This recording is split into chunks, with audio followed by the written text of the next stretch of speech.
चौधरी का मेरठ आयोजन होने वाला रद्द हो गया है। यह बड़ी खबर इस वक्त मिल रही है मेरठ से, जहां भाईचारा सम्मेलन का आज आयोजन होना था, लेकिन यह कार्यक्रम ऐन मौके पर अचानक रद्द कर दिया गया है। जयंत चौधरी की तबीयत बिगड़ने की वजह से कार्यक्रम में जो है वो रद्द करने की जानकारी यहां मिली है। पीएल शर्मा स्मारक निकट बच्चा पार्क मेरठ में ये कार्यक्रम होना था। ये जानकारी यहां पर आरएलडी के आईटी सेल के द्वारा दी गई है। यहां पर आप देखिए, ये स्क्रीन पर हम दिखा रहे हैं, राष्ट्रीय लोकदल के राष्ट्रीय अध्यक्ष जयंत सिंह जी का स्वास्थ्य खराब होने के कारण मेरठ में होने वाला भाईचारा सम्मेलन स्थगित कर दिया गया है। जल्द ही नए कार्यक्रम की रूपरेखा सामने आएगी, ये जानकारी अभी मिल रही है।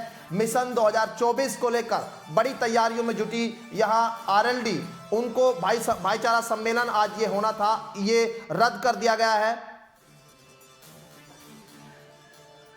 और बातचीत करने के लिए हमारे साथ आरएलडी के क्षेत्रीय अध्यक्ष योगेंद्र जी जुड़े हुए हैं। योगेंद्र जी से समझ लेते हैं कि आज ये मेरठ का जो कार्यक्रम रद्द हुआ है, योगेंद्र जी ये क्या पूरा जो है इसकी वजह क्या बताई जा रही है सीधे? हेलो जी योगेंद्र जी, क्या वजह है आज ये कार्यक्रम जो रद्द हुआ है? यानी कार्यक्रम तो केवल मात्र यही है कि उनका स्वास्थ्य और साहब का जो राष्ट्रीय अध्यक्ष हमारे जयंत चौधरी जी का स्वास्थ्य खराब होने की वजह से इसको निरस्त किया गया। जी, तो आज का जो कार्यक्रम था कितना महत्वपूर्ण कार्यक्रम था और भाईचारा सम्मेलन के जरिए आरएलडी क्या एक संदेश जो है वो देने जा रही थी, क्योंकि इसकी तैयारी वो कई दिनों से देखी जा रही थी, लगातार आप लोग कर रहे थे। राणा जी, एक्चुअली क्या, गंगा जमुनी तहजीब जो हमारे लोकतंत्र की मजबूती के लिए हमारे हजारों साल पुराने देश में प्यार के साथ रहने की जो परंपरा है उसे जिंदा रखना हम सबका काम है। इंसानियत की बुनियाद पर ही मुल्क में आपसी भाईचारा रहता है और नफरत बढ़ने से देश की तरक्की रुकती है। तो इसलिए हमने भाईचारे का ये प्रोग्राम जोड़ा है और मेरठ से इसकी आज शुरुआत होनी थी। तो ये अचानक रात में वायरल हो जाने से, फीवर हो जाने से चोर साहब के प्रोग्राम को निरस्त किया गया है। आगे जल्दी ही कोई डेट फिक्स करके दोबारा फिर प्रोग्राम रखा जाएगा।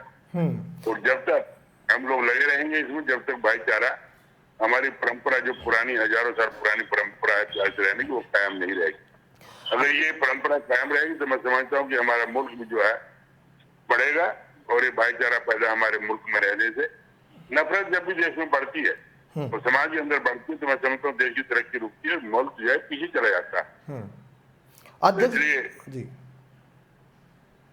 कुछ कह रहे थे राणा जी आप? जी अध्यक्ष जी, मैं कह रहा हूँ 24 के चुनाव को देखते हुए भी इसको माना जा रहा था कि ये अहम बैठक आप लोगों की थी, इस पे कुछ फैसले ऐसे लिए जाने हैं कि 24 के चुनाव को लेकर कार्यकर्ताओं को कैसे जो है वो आगे काम करना है, उन सब तमाम चीज़ों को लेकर, क्योंकि भाईचारा सम्मेलन जो चौधरी अजीत सिंह ने एक शुरुआत मुजफ्फरनगर 2013 के बाद जो की थी, उसके बाद एक अब उसी कड़ी को जोड़ते हुए ये मेरठ, क्योंकि पश्चिम उत्तर प्रदेश मेरठ का गढ़ है और ये जो है इसी के मद्देनजर देखा जा रहा है कि अब ये आप लोगों की बैठक जो है वो लोकसभा चुनाव से एक पहली बैठक चुनाव के मद्देनजर भी इसको समझ रहे हैं, ऐसा?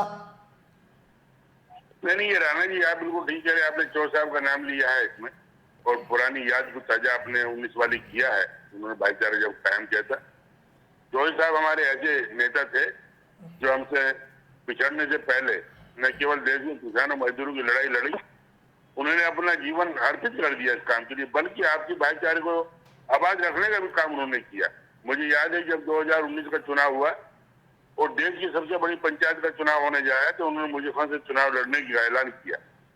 फैमिली लोग चाहते थे कि वो कैराना लोकसभा चुनाव लड़े और मैंने लोगों के आग्रह पर चौर साहब से फोन पर बात किया।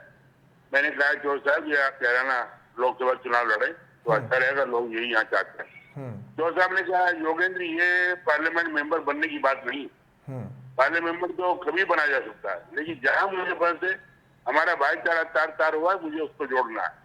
इसलिए ये मैंने तय किया कि वो मुझे फर्ज से ही पार्लियामेंट चुनाव लड़ूंगा। वो लड़े, चुनाव हारे, लेकिन वो भाईचारा जोड़ने में कामयाब रहे। आप सबने देखा होगा कि जो दूरियां इस समाज के अंदर उत्पन्न हुई थी वो दूरियां कम करने का चौर साहब ने काम किया।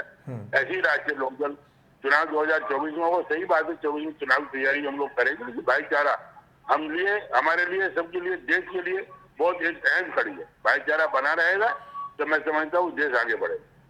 चलिए, बहुत शुक्रिया आपका तमाम बातचीत करने के लिए योगेंद्र जी। और लगातार जो है हम आपको बता रहे हैं मिशन 2024 को लेकर आरएलडी चुनाव से पहले मेरठ में ये बड़ी बैठक करने जा रही थी, लेकिन शुक्रवार को अचानक रालोद मुखिया को वायरल फीवर आ गया, इसकी वजह से आयोजन को कैंसिल करना पड़ा। दरअसल पार्टी अपने पुराने समीकरणों को भी जिंदा करना चाहती है। 2022 चुनाव में 8 सीटें जीतने वाली रालोद अब वेस्ट यूपी में अपना दलित प्लस मुसलमान का समीकरण गेन करने में जुट गई है। 2013 मुजफ्फरनगर दंगे के बाद वेस्ट यूपी में बिगड़े भाईचारा को पुनः स्थापित करने निकली और इसके लिए रालोद पश्चिम यूपी में भाईचारा सम्मेलन का प्लान बना है। आगाज पश्चिम यूपी की राजधानी मेरठ से होना था। खुद रालोद अध्यक्ष जयंत चौधरी आज से मेरठ के भाईचारा सम्मेलन का आगाज करने वाले थे। दरअसल मुजफ्फरनगर 2013 दंगों ने रालोद के सियासी गणित को बुरी तरह से डैमेज कर दिया था। जाट मुस्लिम का समीकरण पूरी तरह से बिखर गया था। इसका खामियाजा रालोद को लोकसभा विधानसभा दोनों चुनाव में उठाना पड़ा था। नतीजा रालोद का सुपड़ा साफ होता चला गया था और 2019 के लोकसभा चुनाव में मुजफ्फरनगर सीट पर अजीत सिंह भी चुनाव हार गए थे। रालोद नेताओं का कहना है कि 2013 से पहले रालोद बहुत मजबूत थी, उसकी वजह से भाईचारा था। उसी भाईचारों को दोबारा कायम करने के लिए ये सम्मेलन का कार्यक्रम जो है ये होना है। और 2022 के चुनाव के बाद रालोद के जो तमाम नेता है वो भी इसको लेकर जो है वो अपनी तैयारियां कर रहे थे, लेकिन अचानक जयंत चौधरी की तबीयत खराब होने की वजह से इस कार्यक्रम को रद्द करना पड़ा और उम्मीद की जा रही कि जल्द फिर से एक बार इस कार्यक्रम की शुरुआत मेरठ से ही होगी।